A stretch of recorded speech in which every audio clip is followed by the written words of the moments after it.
come to blow your mind a little bit. You know, we're here discussing the esoteric agenda, the occult, and we're wondering how this might relate to our very lives and how this might be a factor in, well, the world today. And what I found was that the occult absolutely has much to do with what is going on planet Earth, and it's going to be much stranger than you think. So if we, I'm good. Well, I guess. 4 or 2.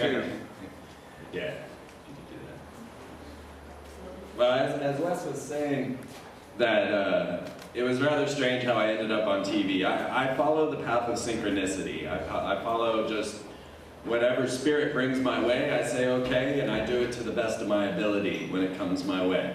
And I happened to be at a meeting with the ex-secret ruler of the world who was talking about turning down his spot in the deep underground military base where they were planning to kill off 2/3 of the population. And he decided he was not with that program and decided to go meet some aliens in Switzerland that were speaking with a rancher named Billy Meyer. Well, in his meeting I started talking, and I started filling some people in on some of the occult agenda that I had witnessed, and next thing I know I had a television show. So here I am now, discussing these things with you, and you're going to find that our world is much stranger than we all thought. Now, on my way to ESO Zone last year, we were coming up through past Ogden, Utah, which is a big Mormon town and where all of our tax returns are sent to. And a large V-shaped craft flew over our car. And I tried to film this thing, but it didn't come out on film, but we all witnessed it. And this is when we started to realize that life is just stranger than we think. Now, as I started to look into the agenda of our leaders, the people guiding this world, I kept coming back to ancient Atlantis and the beliefs of the merfolk and fish people. And so, as I started to gather information and details, I started finding this everywhere, where we have our goddess, Columbia. If you know, America has a goddess named Columbia, and she is, I don't know, computer malfunction. She is actually represented here with merfolk, with fish people from Atlantis. And I'm finding that this goes deeper and deeper. Sorry, I'm trying to bring my computer back up. Okay, so what is magic? Let's go ahead and start right there. We can go back. Magic is very simply stated as coupling the will with the imagination. Now, there are many, many definitions of magic, and we'll find that the realm of magic is that which human beings believe they may directly affect nature through certain rites and rituals. Magic is the effect of causing change in consciousness. So much of what magicians will do is to set up a belief and set up different archetypal forces so that you can bring yourself into this particular consciousness and then therefore enact change on planet Earth. And we find that, oh, okay, go to number 3 there. We got a little lost, didn't we? Yeah, we got very lost. Yeah, we're at the end. Okay, so one more. Okay, so what has happened is that we found that there are false schools of sorcery that have been formed out of the ancient rites. And these ancient stories have come bringing forward through time, have been used against us. And so this is what I am trying to track. So, very simply, Madame Blavatsky, she says the art of divine magic consists in the ability to perceive the essence of things in the light of nature and use our soul powers to produce material things from the unseen universe. But what we find is that magic is spiritual wisdom, but arcane knowledge misapplied is sorcery. To follow a little bit further, I tracked down Manly P. Hall, famous 33rd degree Freemason, and he was tracking ancient Atlantis and up through now into the leaders of today. He was asked to try and explain what the Freemasons were up to, because many in the lodge didn't remember what their rites and rituals were for. And so Manly P. Hall started a study, and he found that these ancient stories of magic came from Atlantis. And he found that these magicians would come and they'd be enveloped in their sanctified vestments and carrying their wands. And they would use certain words and symbols to control the invisible inhabitants of the elements in the astral world. But what happened was that elaborate ceremonial magic, although not necessarily evil, there arose perversions, black magic, the use of sorcery. And Manly P. Hall says that in Egypt, the black magicians of Atlantis continued to exercise their superhuman powers until they had completely undermined and corrupted the morals of the primitive mysteries. Thus, black magic dictated the state religion and paralyzed the intellectual and spiritual activities of the individual. Now, this is where we're at today as we move into the ideas of belief systems. Now, what has happened is that there was a great cataclysm that occurred in the ancient past. Most put it at around 11,000 BC, when there was perhaps a crustal shift and all life and all structures were wiped from the face of the planet, and we lost our history. Now, there were those that survived, those that went underground. There are many different tribes that speak of being underground, the Hopi, the Mayans, and then the Atlanteans who came over to Egypt. Now what you'll find is that they used this type of knowledge that they'd had before the Great Catastrophe to control those that were left afterwards in the cataclysm. So when we start to look into belief systems, you can go to that, you'll find that the biggest building in town in ancient Egypt, of course, was the Great Pyramids. And at this point, the gods were said to have ruled. Then this morphed into giving power to mankind, and kingship was born, and the divine right to rule. These were the descendants of the God-men, those that have the divine right to rule. So it went from the biggest buildings in town, which were the pyramids, to the priestcraft, who were now controlling the minds and the imagination of the public. And then the church steeple, of course, was the biggest in town. And this quickly moved over to finances. And you'll find that these are the tools that the magicians, the sorcerers, are using against us. So as we moved from the churches being the guiding force, then money took over. And as you looked around back in the 90s, right up till now, we find that the banks, of course, are the biggest buildings in town. But if you look around today, what surpasses the banks are the telephone companies, telecommunications. And you can see that we're quickly progressing from the gods to the church, to money, to the chip, which is the next thing they instead. And so, of course, they have the next elf, the next lord, and this will be the chip. Now, if you go and Google the chip and look into Freemasonry, you'll see that the chip is being promoted straight from the lodge, straight from Freemasonry. And why? Why is this going down? Well, we are moving into a new era, and we are moving into a new time where we are going into 2012. And of course, that is a big topic of ESO Zone this year. So what has happened is they would leave these monuments in order to pass down knowledge through cathedrals, through ancient structures of architecture. And at this point, they're preparing, it seems, for another major cataclysm. So in order to make sure that they carried forth their agenda, there were large monolithic structures built to carry the messages that were necessary. And these are the Georgia Guidestones. Now, on the Georgia Guidestones, you'll find some very interesting new rules. The first one, to limit population to 500 million. So that's about 93% of us gone. The next I found very interesting was to control reproduction wisely. This is a curious note of these Illuminati masters that are leading us, because definitely genealogy is top on their line, top in their well, they're obsessed with genealogy. They want to unite humanity with a new living language. Now this is another big clue, because what we'll find is that language is a form of magic. It's a representation of frequency, as I am transmitting frequency to you now and you are receiving the data.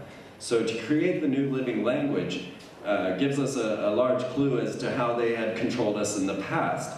Because of all the languages that they have created coming through the Phoenicians and up till today, well, the very use of language controls us, because it controls the very concepts that we can use in our imagination.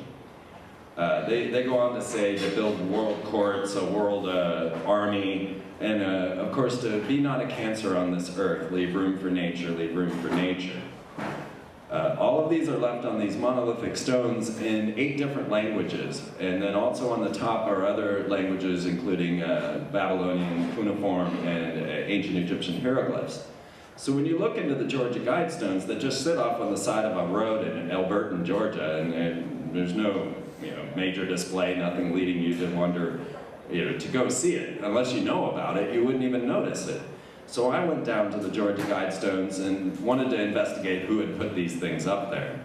And it is put up there to say it is authored by R.C. Christian. And of course they said this was a pseudonym, which I thought interesting because they misspelled pseudonym. But I've noticed that they, it should be pseudonym, right? They do this because these magicians, and as many of us are, use ciphers, use codes, and they want to encode different meanings and knowledge into these structures. And so only if you have the cipher would you realize why they were putting pseudonym. There was another structure called the Crossahende that also had a misspelling, and it allowed a Freemason to go in and determine what this cross was saying, and it was actually talking about a double catastrophe that would happen in 2012. And he used the misprint in the cross to discern this information, because it's a cipher. So R.C. Christian, the author of the Georgia Guidestones, is of course a code for Christian Rosencreutz, who is the founder of the Rosicrucians.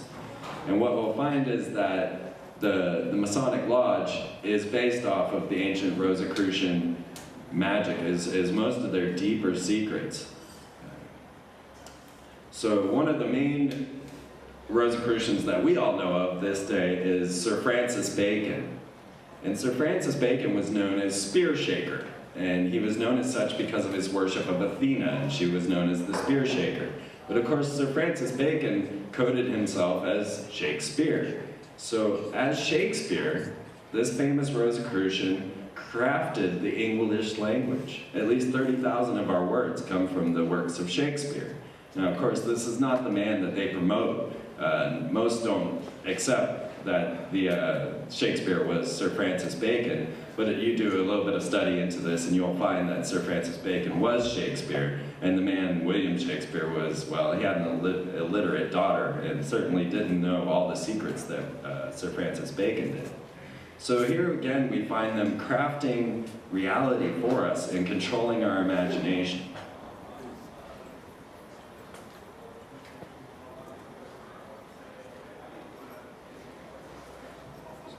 So the secrets of Freemasonry also, not only just based in the ancient mysteries of the Rosicrucians, we find that, well, according to Albert Pike, 33rd degree Freemason, and also the Grand Sovereign Commander of the Southern Jurisdiction Freemasonry, states over 70 times in the book Morals and Dogma that Freemasonry is Kabbalism.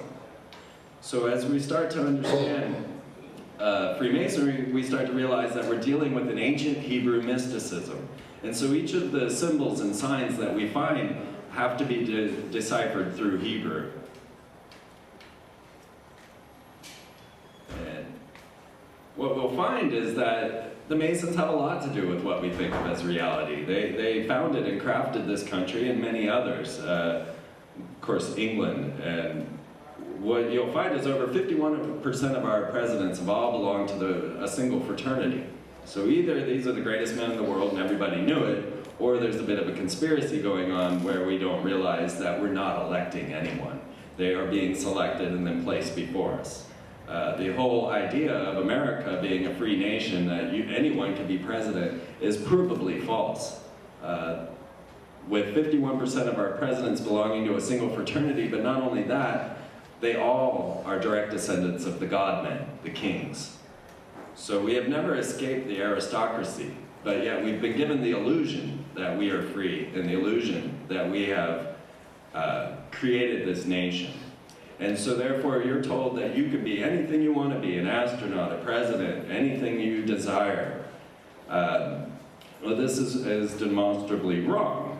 Because as we go into an understanding of corporations, then we start to realize that all of these corporations have a connecting force. All of the corporations that I have looked at, well, for one, were founded by the Freemasons, and two, encode aspects of their ritual into the corporate logos. And it was the corporate logos that really clued me into a lot of what's going on. Now, my father was worshipful master for the Freemasons, the Kaiserslautern Lodge in Berlin. As such, he chased flying saucers for the government, built nuclear missiles, and was on the first killer nuclear submarine with Jimmy Carter. And you'll find that all of our astronauts are Masons. You'll find that all of our presidents are Masons. You'll find that all the heads of corporations are Masons. And what you'll find is that they are encoding secrets into their logos, and is using these corporate logos that I was starting to be able to decipher world events, which I will get to. When we look at the concept of a corporation, it is nothing but a mental construct. There is no such thing. There is no such body. But yet these corporations are being treated as human or as an entity. And this is really what they are. And so once again, we've used the imagination and the will to create what we know of as a corporation. But of course we place a label on it, and all of a sudden it's not esoteric anymore. We don't consider it magic anymore. Now we're looking at just life as it is. But in all actuality, the corporation is very much an act of magic. So what has happened is that they were already well aware of ancient knowledge. This ancient knowledge has been hidden and therefore occult. And they were well knowledgeable of the globe and of everywhere that they could possibly go. And we have found ancient maps like the Piri-Reis map shown here, where they have the West Coast shown. They have the Western continent shown in ancient maps that were from further ancient maps. So when Columbus came over, it was not a surprise to them to find the West. They knew long ago that it was here, and they had plans for it. And you'll actually find that Columbus is not the man that everyone thinks he is, and certainly his name was not Columbus, but Columbus is the male representation of our goddess, Columbia. And Columbia is based off the star Columba, or the star that leads to Sirius, and is also a representation of Isis. So when they came to America, they already knew that they were establishing this new world order. So they had to institute different belief systems into us to start to prepare humanity for the acceptance of their religion and their sorcery. So one of the early belief systems that were established was, of course, Christmas. And Christmas is actually an ancient mushroom ritual. If you were to look into it, you'll find that all of the reindeer are actually named in accordance with the mushroom ritual. Because the reindeer would go and eat the amanita mushrooms, and then they would dash, dance, and prance all around. And then they would find, what was it that brought the mushroom? And this was the rain. Of course, rain brings the mushrooms. We all must know that here in Oregon, right? And of course, Donner and Blitzen are thunder and lightning in German. And then, of course, that brings the comet, the heralder. And this brings about the love vibe, which is the Cupid. And then finally, the vixen is the one that prepares the brew. So each of the reindeer within the Christmas ritual are actually representations of a mushroom ritual. And the shaman would go and gather the mushrooms and then stick them up in the tree to dry. And that's where we get the concept of ornaments. And you'll find many Amanita Christmas ornaments. And not only that, when you go under the tree, you find the gift, you take up the gift, and next thing you see sparkly lights, right? And that's where we get our tinsel and Christmas lights from. So the concept of the Christ, the concept of this being Jesus' birthday is completely false. And I personally don't know whether Jesus ever existed. But the concept of the Son of Christ, or the Son of God, has been around since ancient times. Horus and Tammuz and some of the other ancient solar deities are all representations of the same thing. And this is the Trinity.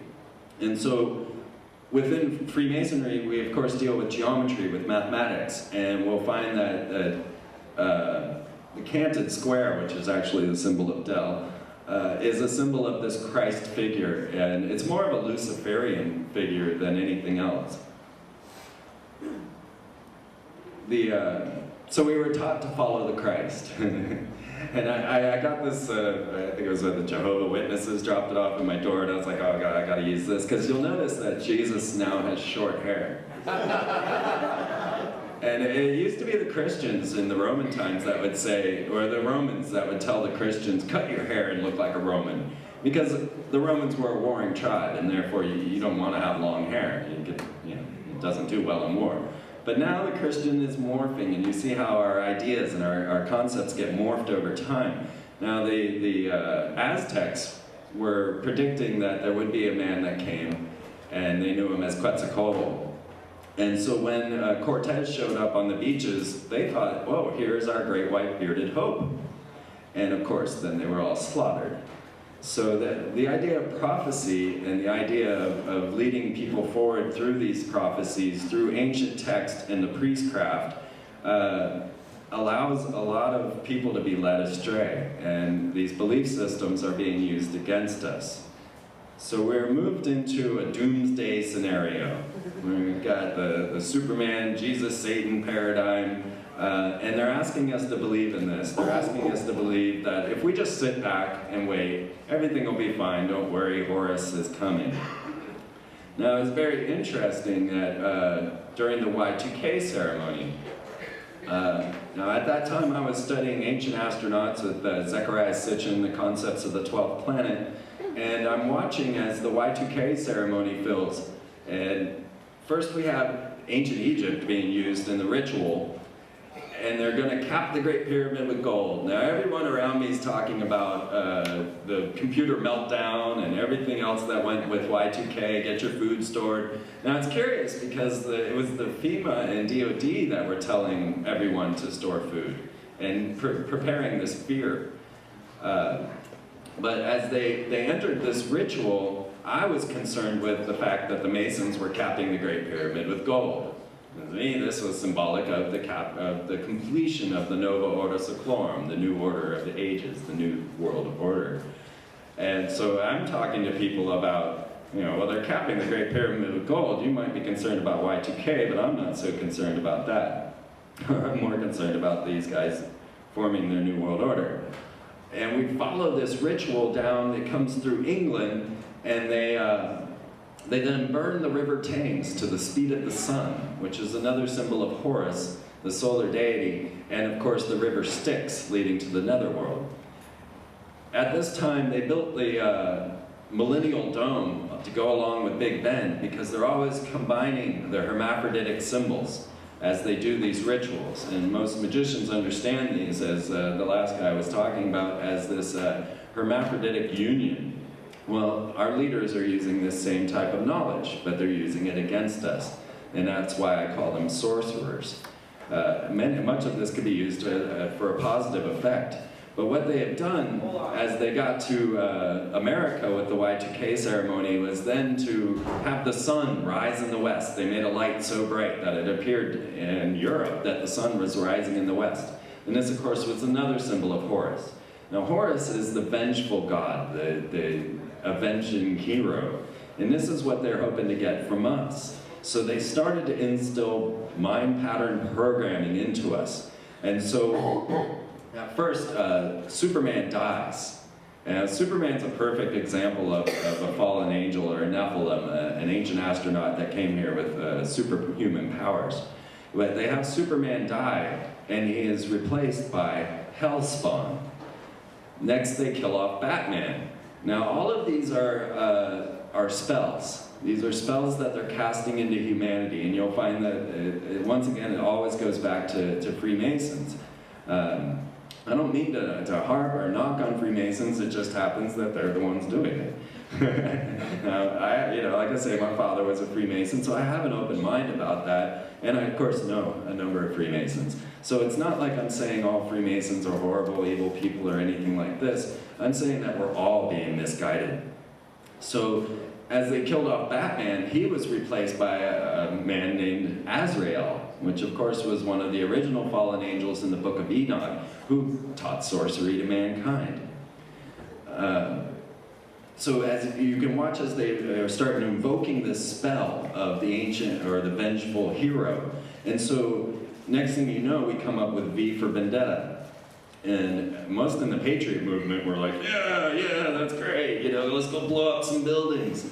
And I'm like, no, this is exactly what they want from you. They're wanting you to be a vengeful hero. That's the spell that they're casting at this point.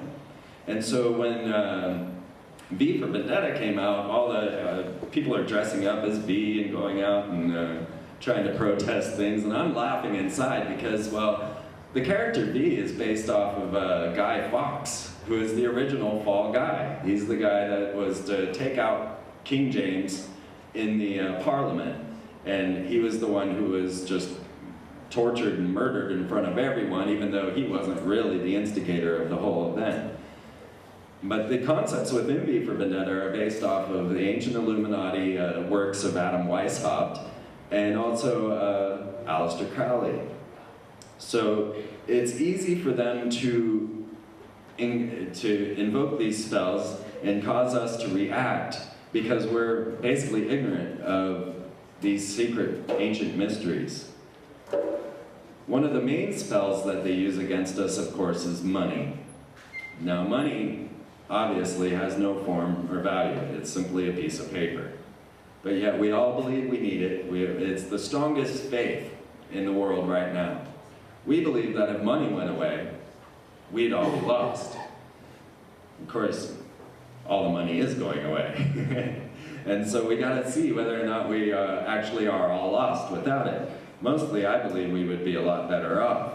But they use this spell of money to lead the agenda forward. So they don't have to come in and say, well, we're gonna do this way, this way. All you gotta do is make sure the money flows into that agenda and lead it forward. But money is also a spell. It's also a ritual spell that they have used. And what we found was on 9/11, they had made the dollar bills. Now, the dollar bills were changed in 1996 to the point where when you fold them in a particular manner, as you see up here, they show the Twin Towers burning.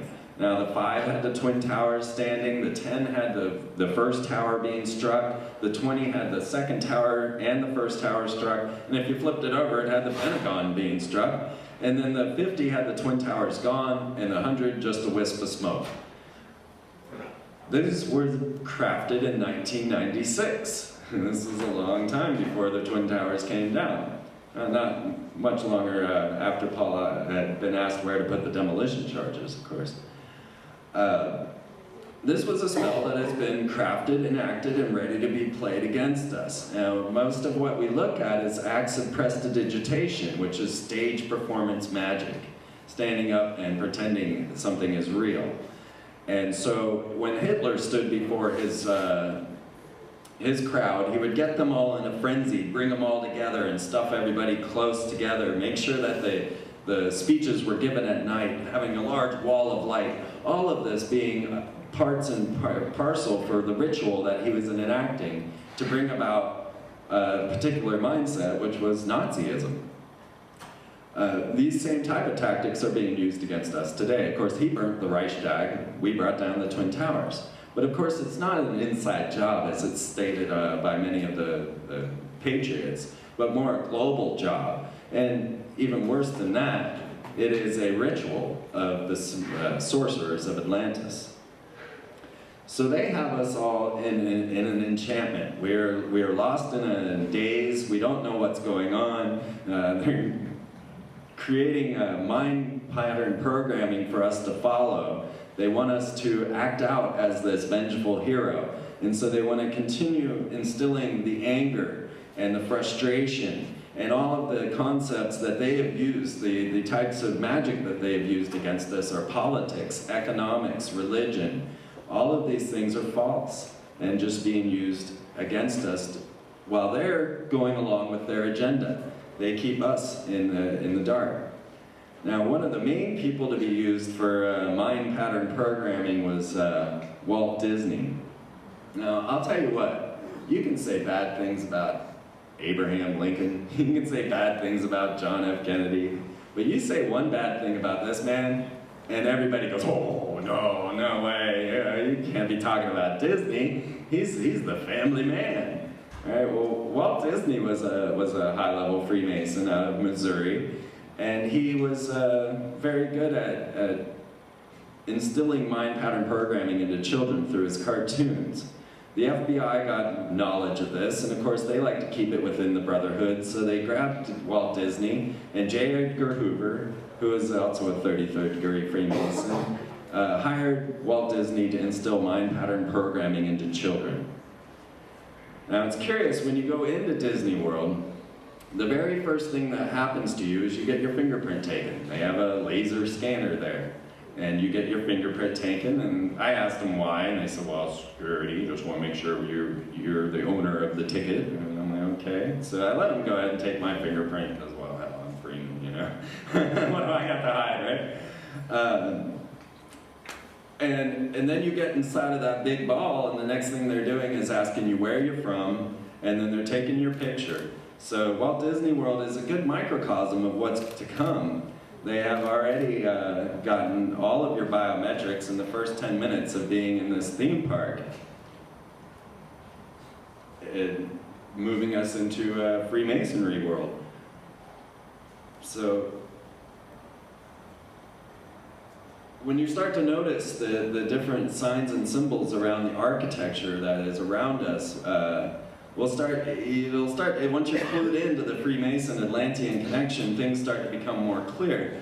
Now, I found this large phallus out in front of Orlando City Hall, and next to it is a gushing vagina. And so, once again, we have the hermaphroditic architecture as they blew up City Hall for the movie Lethal Weapon. And of course, Hollywood is one of the main vehicles of instilling mind pattern programming into us. But I also tend to find these merfolk connections, and I don't know if you can see it down there at the bottom, but there is a fish monster, Caduceus. And I'm the one that's been tracking the merfolk for some time now, because Atlantis has always been famous for its merfolk. And when I find things like that, because the Caduceus is typically considered a symbol of DNA, and then I'm finding fish monster Caduceuses, and I'm thinking Cthulhu. Yeah, you know, I didn't know H.P. Lovecraft was writing. I was looking into H.P. Lovecraft to try and get the Sumerian tales, because a lot of his Cthulhu mythos are based off the ancient Sumerian tales.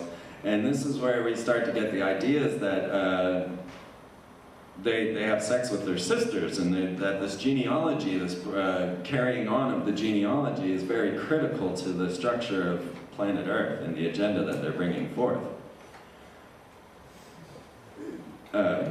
So Hollywood has been used again and again to instill, we were the first generation to be raised on TV. We are the first generation that's just so fully programmed, because they have this tool against us. And you'll find that the television, of course, was created by occultists, sorcerers even, because most of these guys that are doing these type of projects are not out for the benefit of humanity.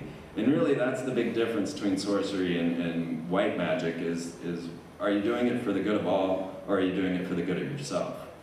So, Walt Disney, you see him there showing his right arm square. They give the signs and symbols so that those in power will know,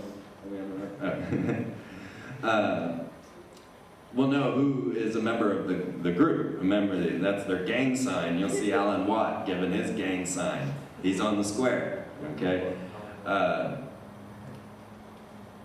Well, then they use these ritual goddesses, and they perform high-profile rituals right in front of us. Now, as I started to decode things, I noticed that while I was going through the different corporate logos, and I got to Shell, and Texaco, and they've got the shell and the pentagram, and I'm like, well, okay, these are symbols of Venus. Pretty simple, that goes back to our goddess Columbia. Now Venus, of course, is known as Lucifer, and so we could properly state that these people are Luciferians. But when I got to Phillips 66, I was a little bit confused. I didn't know what to think about why did he call his gas station 66. So I started to look into Kabbalism, into Hebrew. Now you'll notice that the Village Roadshow pictures that put out movies like The Matrix and V for Vendetta uses 6 V's in their corporate logo. Or, go ahead and go to the next one. This will explain. Yeah. So as I got to the concept of Phillips 66, I figured, well, that'd be simple enough. Let me just break out the Magician's Dictionary and have a look at what 66 is. Well, it turns out 66 is the number of the Quillipoth, one that Rex Church was talking much about. This is the dark side of the tree. This is the dark side of the Force. And so when you start to look into the symbolism, you got to use Hebrew in order to decipher these codes. And so therefore in Hebrew, V equals 6. And so when you see 66, it's actually VV, or W. And if you look at one step further, when they want to institute a spell of darkness, a spell of evil, then they will encode the 66 into it. And then also secretly encode 666 into it. Now personally, I don't think this is a satanic paradigm. I think that this is magic, and therefore they need to use these numbers, these vibrations, in order to invoke these type of powers. So when Hitler was brought to power, he was using a war machine known as the Volkswagen.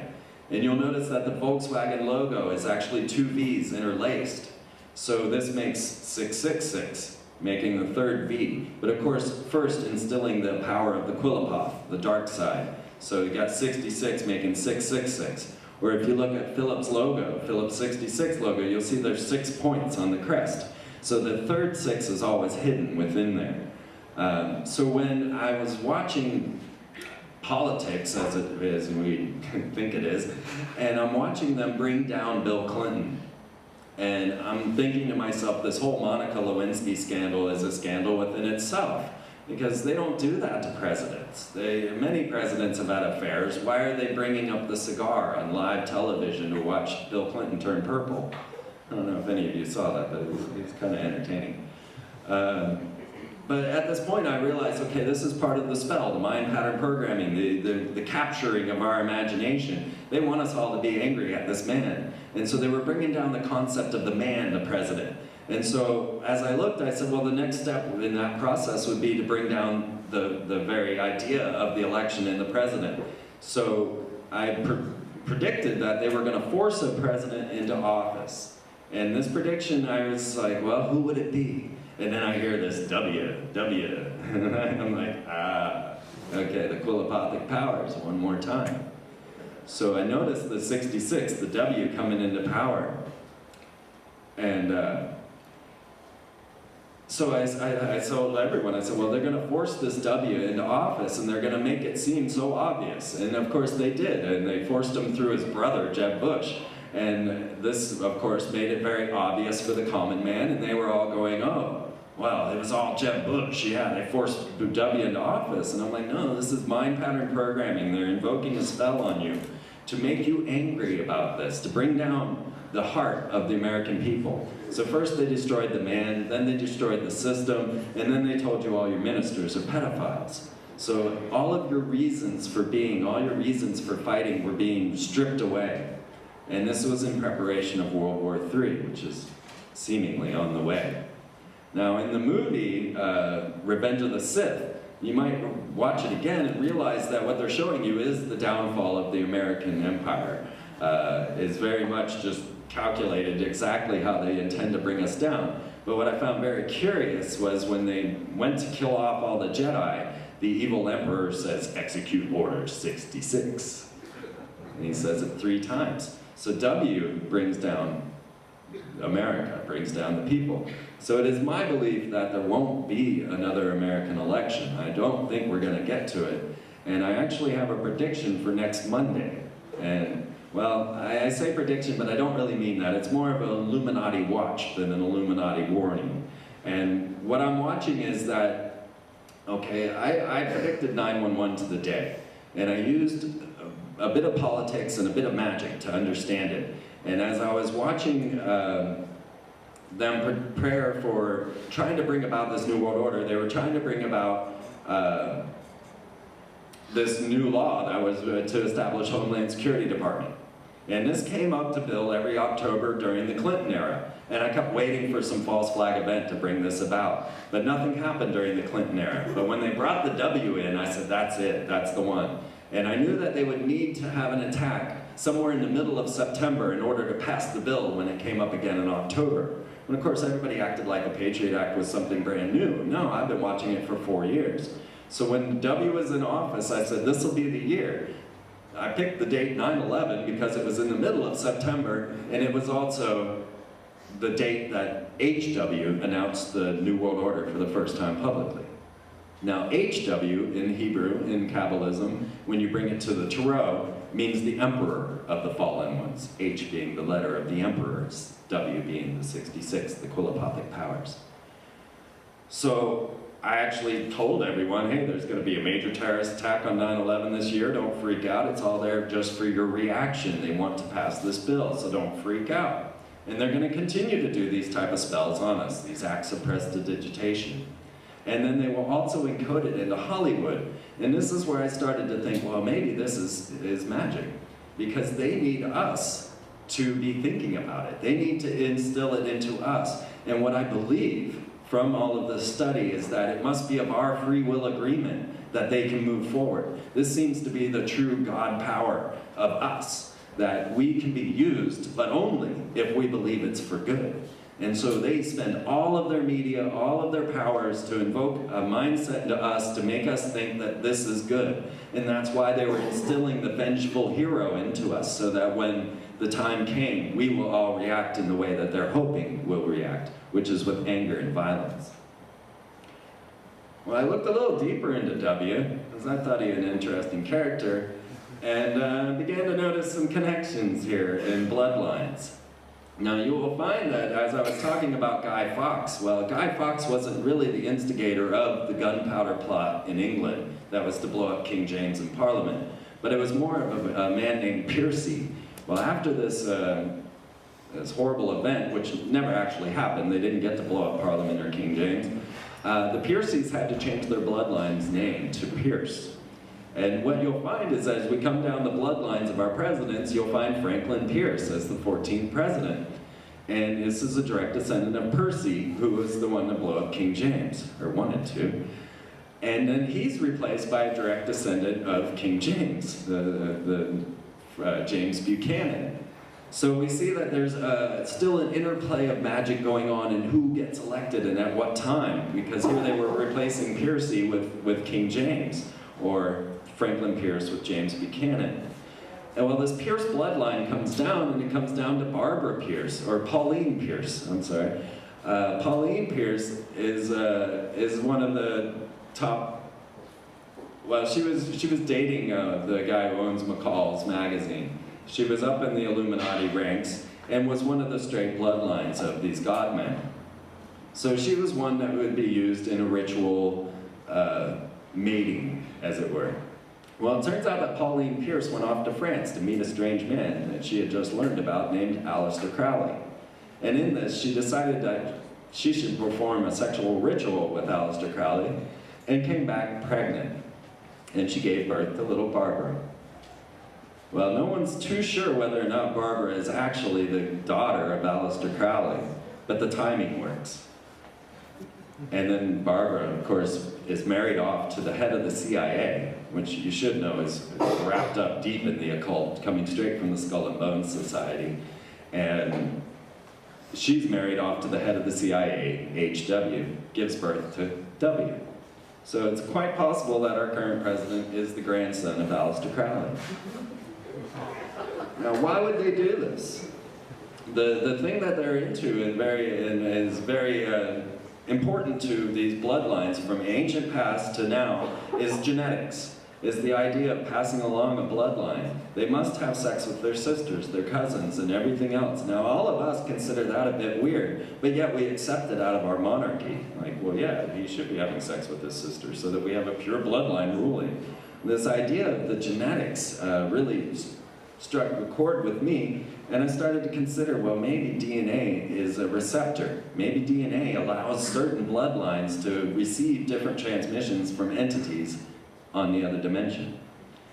Now we'll see that bloodline and knowledge is passed through these genetics. When a chick comes out of an egg, it is then, it immediately already knows predator from non-predator. They did many studies on chicks straight out of eggs, and they immediately knew a predator without ever actually seeing one beforehand or being attacked by one. This is what was known as genetic memory. Now, if we look at what we're doing today with genetics, and of course they made these glow-in-the-dark pigs. I don't know if you guys caught that. But we're starting to dabble around in these genetics, and these are also the same stories that come up from ancient Atlantis as they were starting to degenerate, when they started to morph animals with men, started to create chimeras and different forms of monstrosities. Well, now we're creating glow-in-the-dark pigs out of jellyfish and pigs. And what they just recently found was that these pigs gave birth to further glow-in-the-dark pigs. All right? So you can actually morph a gene, and then it'll pass on through the bloodline. So the bloodlines that have been used against us have been brought to us straight from Hollywood and are brought to us in high-profile rituals.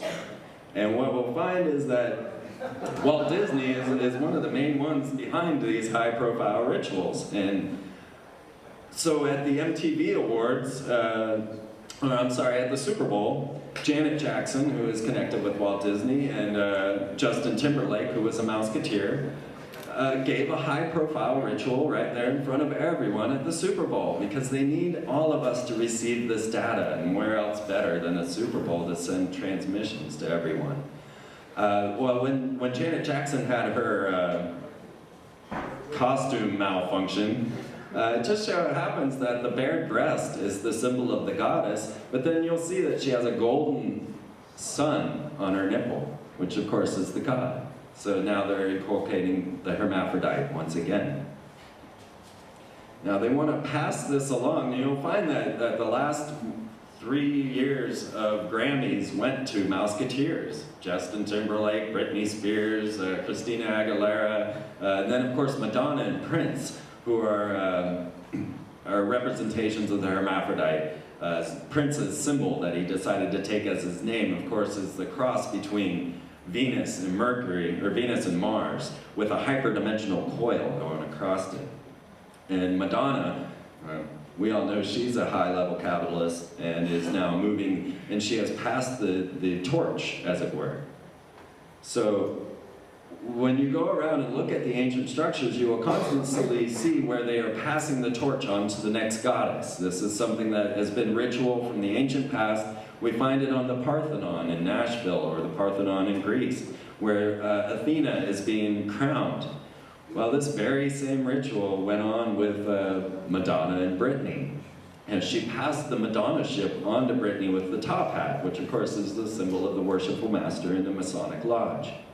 You'll see that they are dressed in the colors of black and white, and that we have the left-hand path and the right-hand path represented. And then Britney went on to become the next Madonna, as it were. And Madonna took on the name Esther, which is based from the goddess Ishtar, which is our goddess Columbia, Venus, ad infinitum.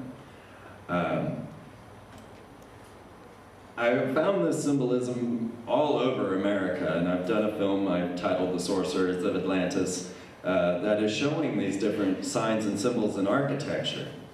But what we'll find is that this is a death goddess in their eyes. And you'll notice that Disney always kills the mother. In every film they have. Take The Little Mermaid, which is always a favorite of mine because, well, you know, I'm into merfolk and I'm trying to uncover. David Icke's got his reptiles, me, I'm chasing fish people. I don't know who's crazier. But The Little Mermaid is all about, well, you're not good enough.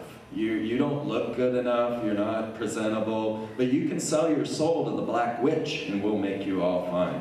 And just look into The Little Mermaid and you'll see. And then also on the cover, they of course had a big golden penis just to announce who was putting this film out. But they use these death goddesses and in these rituals. And so as I was watching the Anna Nicole fiasco, which we'll get into a bit, did you guys see the moment when she came out in the clown makeup? Yeah, very bizarre, very bizarre.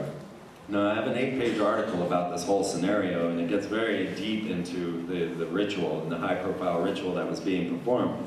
But what you'll notice is that she was wearing the flag of Iran on her face, and that's most likely where the next ceremony is going to occur. So the concept of this death goddess is one that I find in all the war memorials across America. There is the goddess laying with the dead soldiers. And she, you'll also find incorporated in there the fasces. Now, fascism should be understood that fascism is a merger of the corporation with the state. Now, we have always been a fascist nation. We're not told that, but we have always been a fascist nation. Washington, D.C. is, of course, a corporate state, a corporation. It's not part of America, and it's a fascist dictatorship. So they don't even hide it. When you see them speaking at the House of Representatives, they have the fascists on either side of them. We do live in a fascist state, and these fascists have a religion. And their religion goes back to the fallen angels, the Quilapathic powers, and the deep side of the dark. Now, what they want to do is use these high-profile rituals in order to control us and to create a mind pattern within us so that we will act as these people, and that's why we call them icons, or American Idol, right? And that's exactly what they are. Now, the Anna Nicole story got very strange, and I just wanted to show you a little bit of a video clip that I did. I just gathered a bunch of news from that month and what they were showing us and what they were and how they wanted us to feel.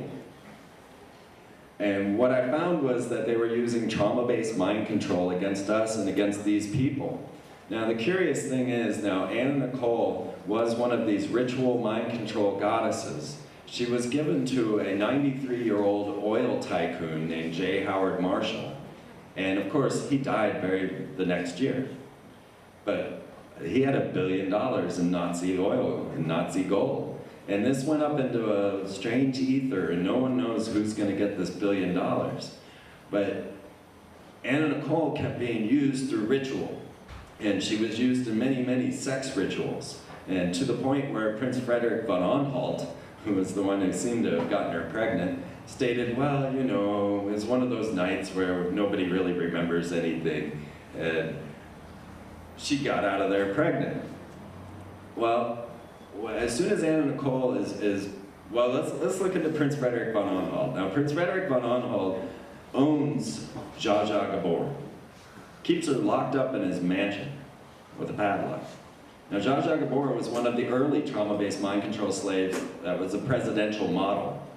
And then it came down to Marilyn Monroe, who was then also ritually murdered.